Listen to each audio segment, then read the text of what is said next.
Hey, welcome back. This week we're talking about The Body Beneath by Andy Milligan.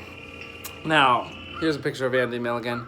Andy Milligan made 23 films from 1968 to 1979. Five of them were made in 1970. The first one was Guru the Mad Monk, which we talked about on here, and it was really bad. Then he did Bloodthirsty Butchers, which is about Sweeney Todd, which obviously people know that Tim Burton made a Sweeney Todd movie, and there were others as well. I haven't seen those, but actually that looks kind of good. So he made Bloodthirsty Butchers. I didn't watch it yet. He made Torture Dungeon. Didn't watch it yet. And then he made The Body Beneath. And then after that, he did a movie called Nightbirds, also in 1970. I don't think that was a horror movie. Now, why didn't I watch those other two? Guru the Mad Monk was so bad that there's no way I could pay to watch any of Andy Milligan's movies. And Bloodthirsty Butchers and Torture Dungeon are not available to stream for free anywhere that I could find. So if I ever come across them, I might force myself to watch them. The Bloodthirsty Butchers looks like it could be good, but I don't think it will be, but it could be. This one, The Body Beneath, looked like it had more potential than any others. Take a look at this poster here. It's got a guy who is dripping blood from his claws and a bunch of weird-looking characters, including a hunchback here. It says sexually rampant ghouls, depraved souls, and blood red roses. Well, I don't know why blood red roses would really excite anyone as much as the sexually rampant ghouls or depraved souls.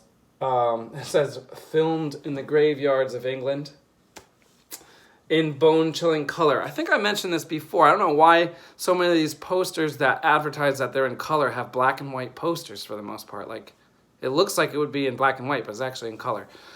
So, this movie is about a family of vampires, and they're like running out. Even though they're immortal, I guess some of them are dying off or something. So they need to find more to include in their clan, and they go and they find a couple people in London that are related to them, but they're still human, so they try and turn them into vampires. It's not a bad premise, but the vampires are like people with green paint on their skin, and it's not even evenly applied. It just looks like somebody kind of like slapped some paint on them and like rubbed it around like in 2 minutes, and that's it. And that's supposed to make them look like vampires. Like, I don't think vampires are green. They kind of look like if the Wicked Witch of the West had been through 1/10 of her makeup process and then like left the makeup room and just went and did some scenes. Also, the acting is absolutely horrible. Like, it's worse. I've seen elementary school plays where the kids act better than the people in this movie. Why did Andy Milligan make 5 movies in a year? Like, no effort could have gone into these movies. I looked him up to see if there was any info, and there was actually a surprising amount of info on him considering how obscure and unpopular his movies are. Apparently he's mentioned in a book that Stephen King wrote, and Stephen King said the people behind these movies are idiots that found cameras. They're bad. I read another quote saying that Andy Milligan is one of the worst directors of all time. So yeah, I'm not going to be watching those other two anytime soon, and I certainly wouldn't pay a single dollar to watch either one of them.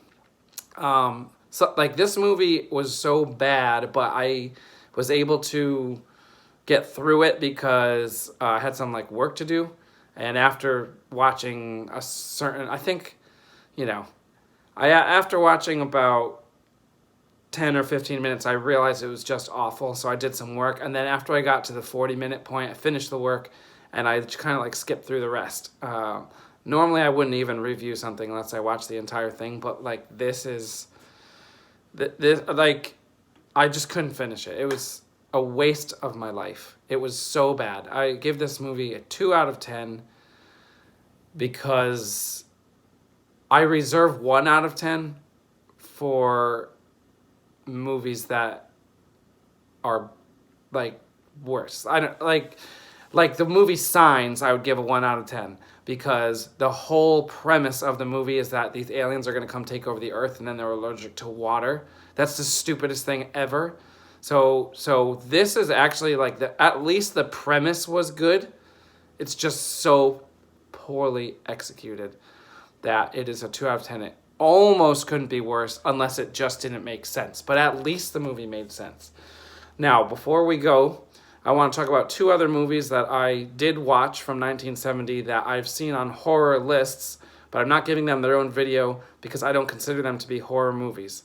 Here we have And Soon the Darkness, which is an English movie that takes place in France about 2 young women that are biking through France on vacation, or on holiday, I should say, right? So they are biking. They get into an argument. One of them leaves the other, and then, they want to make up, and then she can't find her, so she's searching all around for her. This would be, I would consider, a thriller. There's a little tiny bit of violence at the end. The idea, I guess, is scary, but it's 100% realistic. There's nothing exploitative there. It's suspense based, and there's not much violence. There's no supernatural. There's no creature. There's nothing like that. So this is what I call a thriller, and I'm not even going to go through and make a whole bunch of thriller posts because to me it's a separate genre. That being said, this was pretty well done. I think it was rated GP, and you can tell because you don't get any payoff in it. Like I said, I'm not going to talk all about these movies, but this one was pretty good. Also, if it was a horror movie, I would say this would be the first mainstream horror movie of 1970 because it was put out by EMI, which was like the giant British music and movie company. But it's not a horror movie, so it doesn't count. And then beyond that, I watched this.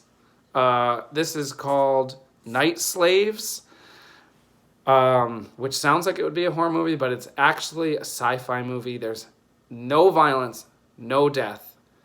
Nothing scary happens. There's not even a bad guy in this movie. It is aliens crash their ship. They start performing mind control on people so that they can have the humans fix their ship because they're not capable of fixing their own ship. And your boy James Franciscus is in it, who later went on to Cat o' Nine Tails, and he was also in Beneath the Planet of the Apes, which is by the same director that directed this. This was a TV movie. It was on ABC. Again, it could have been the first mainstream horror movie of the year 1970, except it's not horror at all. Nothing scary happens. The aliens are actually friendly. Also, they look like humans. Actually, they said they're energy-based, and they just took over humans temporarily so that they could communicate with others. You never see the ship either. It's a very lackluster movie by any standard, except that the acting is of top quality. Also features Leslie Nielsen as a dopey cop. So it was easy to get through the whole thing because it was well acted, but not much going on there. This was written by I forget his name because I wasn't planning on speaking much on it, but it was written by a guy who also wrote episodes of Alfred Hitchcock Presents and The Twilight Zone. And it is a little Twilight Zone-ish, but like I said, it's more of a sci-fi thing because nothing bad even happens at all in it, so it can't be horror. All right, so there you got a little triple feature. I would say